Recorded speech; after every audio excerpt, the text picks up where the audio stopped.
Bonjour, bienvenue dans le tuto Dovi.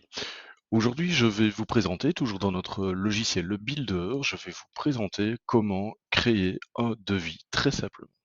Donc, comme d'habitude, vous connectez à votre logiciel. Voilà, vous allez arriver sur le tableau de bord. La dernière fois, nous avons créé le client qui est ici. Donc, voici notre liste de clients. Maintenant, nous allons établir un devis pour ce client. Donc, je me rends sur devis. Je pousse sur ajouter un nouveau devis. Je choisis mon client, pour mon super client. Je vais lui envoyer ça sur son adresse générale car je n'ai pas de contact défini dans la fiche du client.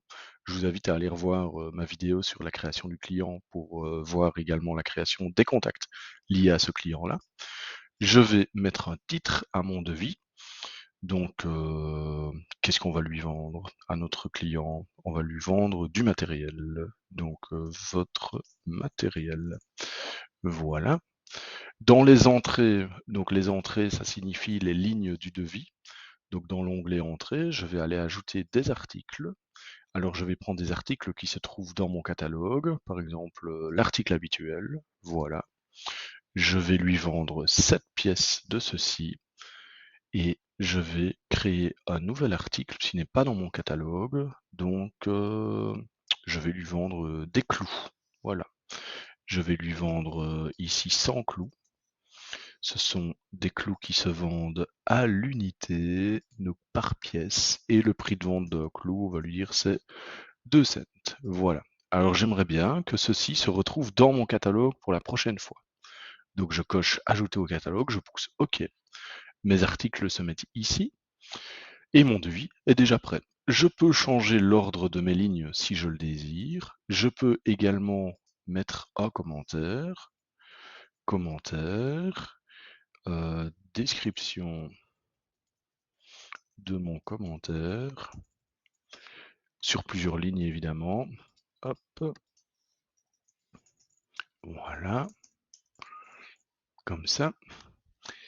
Et en mon commentaire, je vais aller le mettre tout au-dessus parce que c'est là que j'ai envie qu'il se trouve. Et si je regarde à quoi ça ressemble actuellement, ben on voit voilà. Donc on voit mon devis à mon super client avec un commentaire, la description du commentaire. Je lui ai vendu ses clous et l'article habituel cette fois. Il me reste plus qu'à lui envoyer. Donc je lui envoie l'email du super client. Voilà, on va faire comme si j'avais poussé sur envoyer. Le client, je ne l'ai pas envoyé, donc il ne s'est pas mis à jour, mais on va aller manuellement lui dire qu'il s'est mis à jour. Évidemment, ça se fait tout seul si vous envoyez réellement l'email. Et si je retourne à ma liste des devis, je vois que ça a été envoyé. Alors, évidemment, j'ai fait un super prix à mon client, il est très content, et donc il me passe commande. Et moi, pour signaler ça au logiciel, je vais dans la colonne statut et je lui dis que c'est accepté. Voilà. Mon client est donc d'accord. Qu'est-ce qu'il me reste à faire maintenant? Donc je vais travailler pour lui.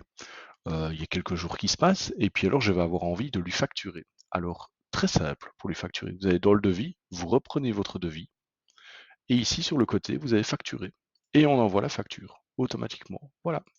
Il a fait la facture, il a remis exactement la même chose. On dit que c'est prêt, on peut lui envoyer et on peut dire manuellement que ça a été envoyé. Si par exemple vous l'imprimez en version papier, vous faites encore ça via voie archaïque postale, on va aller alors implémenter manuellement l'état sur envoyé.